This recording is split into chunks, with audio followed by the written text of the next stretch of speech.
আসসালামু আলাইকুম ওরহমতুল্লাহি ওবরাকাতু। প্রিয় দর্শক, আজকের ভিডিওটা অনেক অনেক গুরুত্বপূর্ণ, কারণ আজকের ভিডিও থেকে আমরা পবিত্র কোরআনুল কারিমের 30 নম্বর পারা থেকে সুপরিচিত একটি সূরা, সূরা আল কাফিরুন।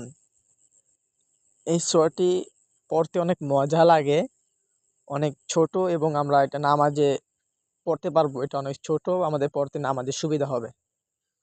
তো চলুন আমরা এটাকে সহি শুদ্ধভাবে শিখবো ইনশাল্লাহ। প্রথমে আমরা সবসময় কোরআন শরীফ পড়ার আগে আউযু বিল্লাহি মিনাশ শাইতানির রাজিম বিসমিল্লাহির রহমানির রহিম এটা পড়ে নিব ইনশাআল্লাহ। তাহলে আমাদেরকে শয়তানে ধোঁকা দিতে পারবে না এবং আমাদের পড়ায় মন বসবে। আউযু বিল্লাহি মিনাশ শাইতানির রাজিম। আমাদের অনেকেরই আউযু বিল্লাহি মিনাশ শাইতানির রাজিম আর বিসমিল্লাহির রহমানির রহিম এটা কি ভুল হয়। ঠিক আছে, আমাদের এইটা ভুল হলে কিন্তু আমাদের পড়া সুন্দর হবে না। মূল হচ্ছে আপনার আউযু বিল্লাহি মিনাশ শাইতানির রাজিম বিসমিল্লাহির রহমানির রহিম। যদি আপনার পড়া অন্য কেউ শুনে, তাহলে আপনার আউযু বিল্লাহি মিনাশ শাইতানির রাজিম আর বিসমিল্লাহির রহমানির রহিম এটা শুনলেই বুঝতে পারবে যে আপনার পড়াটা কিরকম হতে পারে। যদি আপনার এই সুরটাই ভুল হয়, তাহলে আপনার ওই শ্রোতা যে শুনবে সেই বুঝবে যে কি আপনার পড়াটা সুন্দর হবে না, কারণ আপনার সুর ঠিক নাই। যদি আপনার সুরটা ঠিক হয়, তাহলে আপনার পড়াও অটোমেটিকলি ইনশাল্লাহ ঠিক হয়ে যাবে। তো আমাদের আগে আউযু বিল্লাহি মিনাশ শাইতানির রাজিম এবং বিসমিল্লাহির রহমানির রহিম এটা সহি শুদ্ধভাবে শিখতে হবে ইনশাআল্লাহ। আউ, আইন অফিস ও এটা কি মধ্যে তবাই এক আলিফ। আউ, জাল ফেশ দু, জালটা নরম। আউযু বিল্লাহি, লাম কাটা যাব, লা এটাও কি এক আলিফ টানতে হবে, এবং এক আলিফ মদগুলো সবসময় উপরের দিকে কি দাপিত হয়। লা একটা উপরের দিকে একটা ধাক্কা দিতে হবে, ঠিক আছে, ধাক্কা।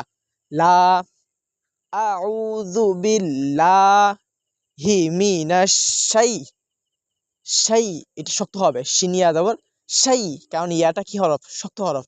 শিন বলতে আপনার বাতাস বের হবে, বাতাস, শিন, শাই।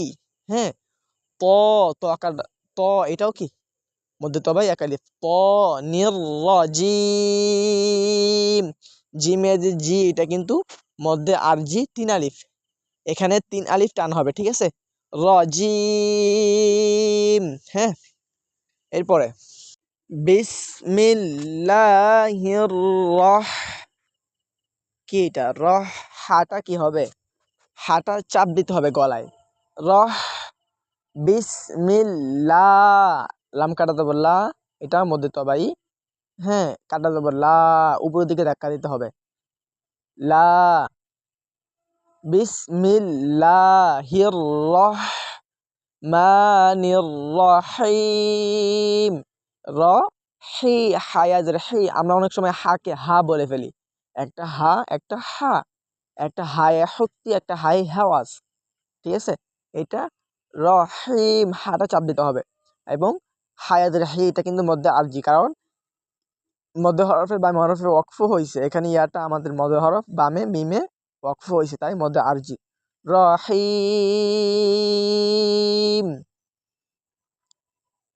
আচ্ছা, আমরা এটা আবারও পড়ি। আউযু বিল্লাহি মিনাশ শাইতানির রাজিম বিসমিল্লাহির রহমানির রহিম। কুল ইয়া, এটা মধ্যে মুনফাসিল 3 আলিফ, 3 আলিফ টানতে হবে। এখানে উপরে কি আছে, চিকন চিহ্ন, এরকম চিকন চিহ্ন যদি আমরা দেখি, তাহলে আমাদের থেকে 3 আলিফ টানতে হবে, ঠিক আছে। ইয়া আইয়ু, হাল, কা, কাফ কাটা তারপর কা, মধ্যে তবাই এক আলিফ। কাফিরুন, রফেশ রু, এটা মধ্যে তবাই, এবং মধ্যে হরফের বামে হরফে ওয়াকফ হয়েছে। ওয়াওটা হচ্ছে আমাদের মধ্যে হরফ, বামের হরফে নুনে কি হয়েছে, ওয়াকফ হয়েছে, তাই এটা মধ্যে আরজি 3 আলিফ হবে। কাফিরুন, লা, মধ্যে মুনফাসিল বলছিলাম, উপরে চিকন চিহ্ন। লা আ'বুদু মা তা'বুদুন, এখানে মিম আইদর মা, এটা মধ্যে তবাই এক আলিফ, মদের হরফের মদের হরফ আসছে এখানে, জবরের বাম পাশে খালি আলিফ মদের হরফ। মা তা, আইনটা চাপ দিতে হবে। তা বু দু, দাল অফিস দু মধ্যে তবাই ছিল, এখন মদের হরফের বাম হরফে যেহেতু আমরা অক্ফ করছি তাই এর মধ্যে আরজি হবে, তিন আলিফ টান, ঠিক আছে। মা তা বু দু ওয়ালা, এটা আবারও তিন আলিফ টান, ঠিক আছে, মধ্যে মুনফাসিল, মদ হরফের উপরে মোটা চিকন চিহ্ন। এখানে আলিফ হচ্ছে আমাদের মদ হরফ, মানে জবরের বাম পাশে খালি আলিফ মদ হরফ, উপরে চিকন চিহ্ন, এটা তিন আলিফ টান হবে। ওয়ালা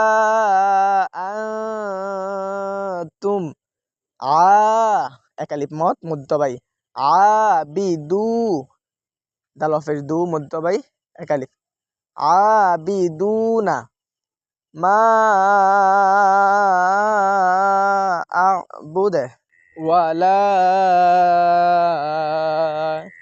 এখানে এটাও কিন্তু মধ্যে মুনফাসিল তিন আলিফ। ওয়ালা আনা, আনা এটা কিন্তু টান হওয়ার কথা ছিল, কারণ এটা হবে না। কেন হবে না?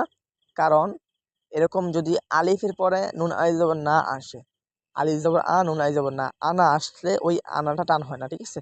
আলিফে আনা টানতে মানা, চার আলিফে টানতে জানা।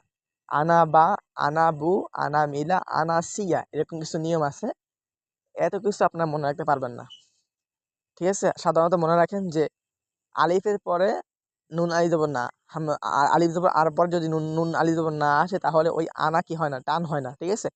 ওয়ালা আনা, আ আইন আলিফ জবর আ মধ্যে তো ভাই এক আলিফ, আবিদুম মা আ মা আবাদতুম, ওয়ালা, এটাও কিন্তু মধ্যে মুনফাসিল তিন আলিফ। ওয়ালা আনতুম আবিদুনা মা আ'বুদ লাকুম দীনুকুম ওয়ালিয়া দীন। তো প্রিয় দর্শক, আশা করি আপনারা এই ভিডিওটা থেকে কিছুটা হলেও ইসলামের শিক্ষা শিখতে পারছেন। আমি চাচ্ছি যে আপনাদেরকে, যারা কোরআন শরীফ শিখতে পারেন, একবারই পড়তে পারেন না, তাদেরকে একবারে কোরআন শরীফের শুরু থেকে, মানে আলিফ বা তা সা সবকিছু একবার শুরু থেকে শেখানোর জন্য। যদি আপনারা শিখতে চান তাহলে আমাকে কমেন্টে বলবেন। যদি আপনাদের আগ্রহ দেখি, যদি আপনারা সবাই শিখতে চান তাহলে আমি শিখাবো ইনশাল্লাহ।